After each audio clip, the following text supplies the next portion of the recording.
pembelajaran bahasa Indonesia kita pada hari ini. Ananda yang Ibu sayangi, sebelum kita mulai pembelajaran kita pada hari ini, marilah kita berdoa sesuai dengan kepercayaan kita masing-masing, sehingga pembelajaran kita hari ini dapat berjalan dengan lancar, dan apa yang Ibu sampaikan dapat bermanfaat bagi Ananda semuanya. Berdoa mulai.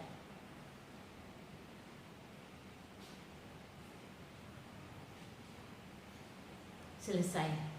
Alhamdulillah.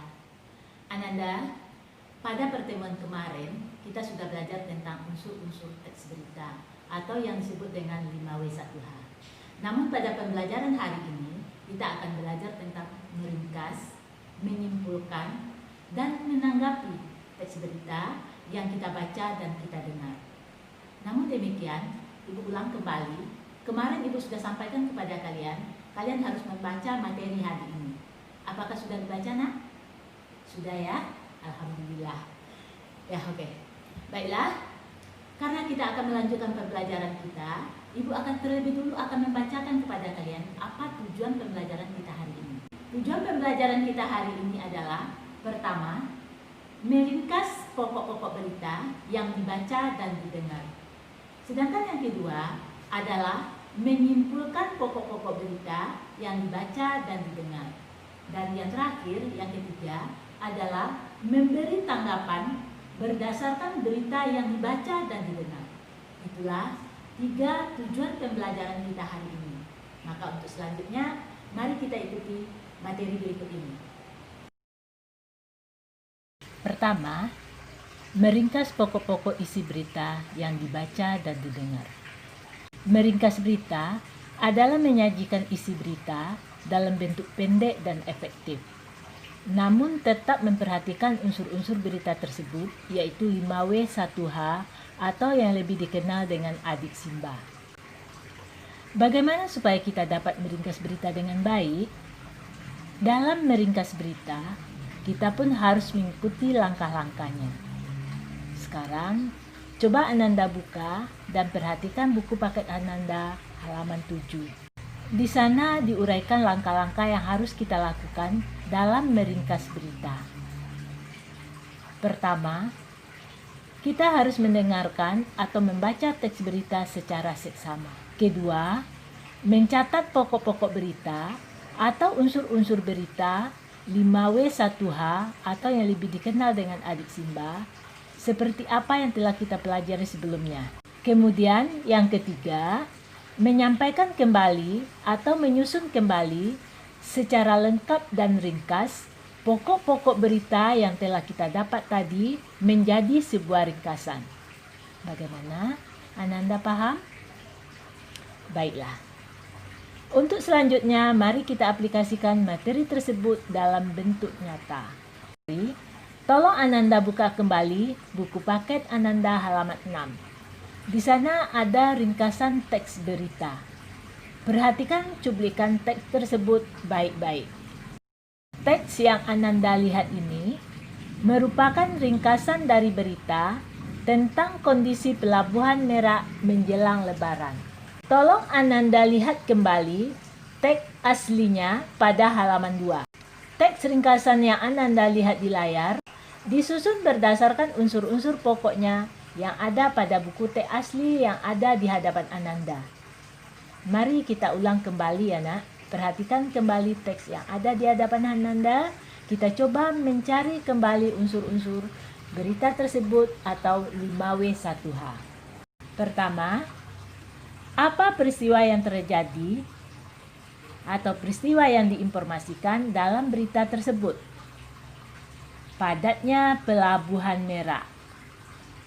Kemudian, di mana peristiwa tersebut terjadi? Di Pelabuhan Penyeberangan Merak. Kapan peristiwa tersebut terjadi? 10 hari menjelang Lebaran. Selanjutnya, siapa yang terlibat dalam peristiwa tersebut? Truk-truk yang mengangkut barang-barang non-sembako. Mengapa peristiwa tersebut bisa terjadi? Adanya larangan melintas bagi truk non-sembako pada tanggal yang telah ditentukan. Terakhir, Bagaimana proses terjadinya peristiwa itu? Proses tersebut mengakibatkan antrian truk di pintu masuk kapal.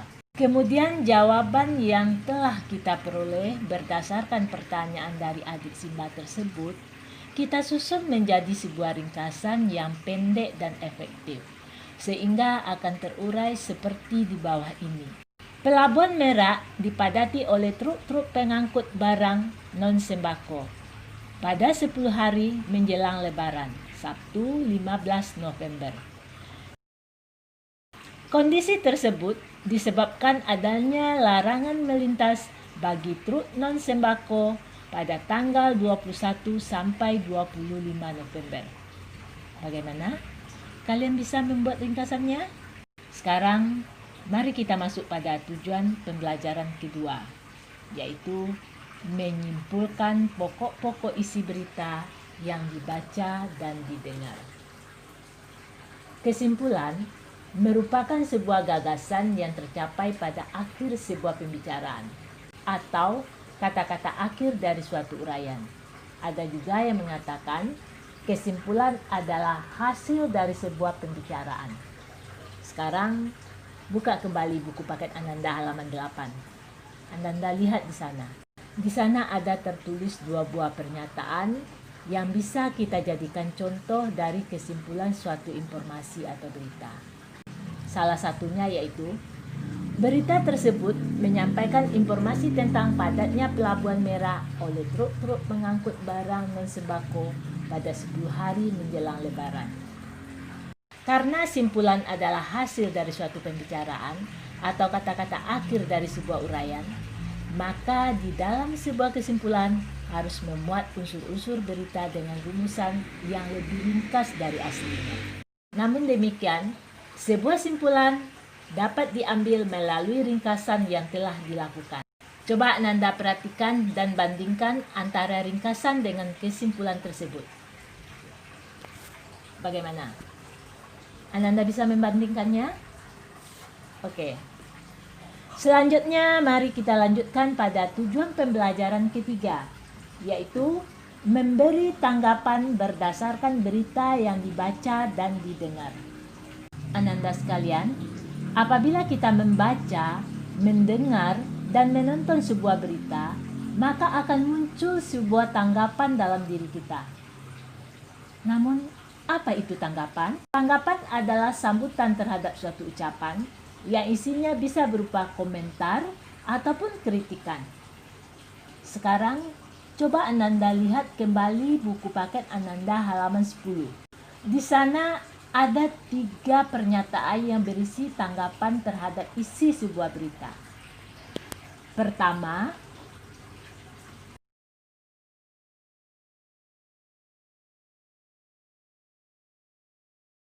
kedua,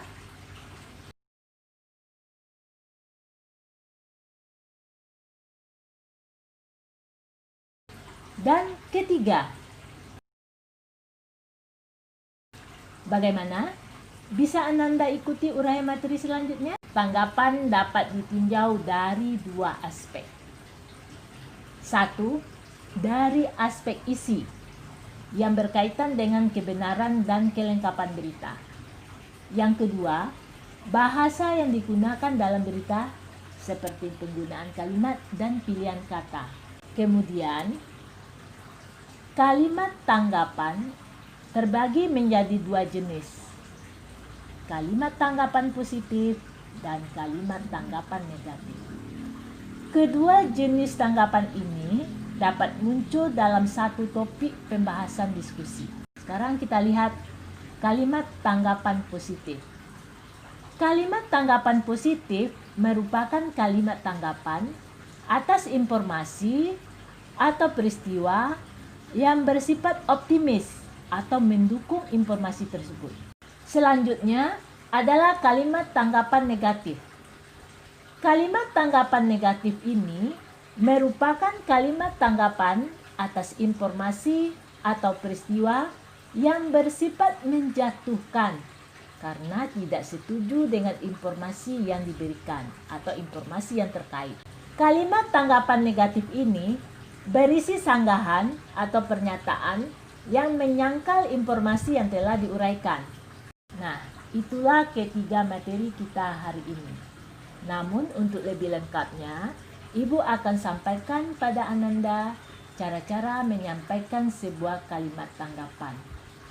Dalam penyampaian sebuah kalimat tanggapan, hendaknya dilakukan dengan cara baik.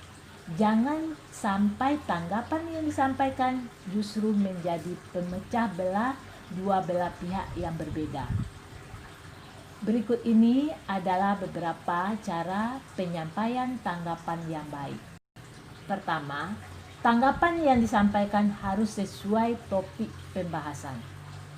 Kedua, penyampaian tanggapan harus dapat membuat orang lain memahami pembahasan permasalahan. Ketiga, kalimat tanggapan harus murni pendapat sendiri. 4. Kalimat tanggapan hendaknya merupakan kalimat yang benar dan tidak ambigu. 5. Jika yang disampaikan merupakan tanggapan negatif, maka sebaiknya tidak disampaikan dengan emosi. 6. Penyampaian kalimat tanggapan dapat diiringi dengan gerakan, mimik muka, atau nada suara. 7.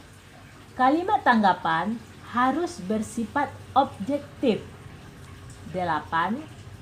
Ketika menyampaikan tanggapan, hendaknya tidak menjelekkan pihak lain. Dan yang terakhir yang tidak kalah pentingnya, kalimat tanggapan akan lebih kuat jika dilengkapi dengan fakta. Oke, bagaimana Ananda sekalian? Kalian paham dengan materi yang Ibu sampaikan tadi? Ya, alhamdulillah berakhirlah sudah pembelajaran kita pada hari ini ya nak ya. Sampai ketemu kembali pada pembelajaran berikutnya.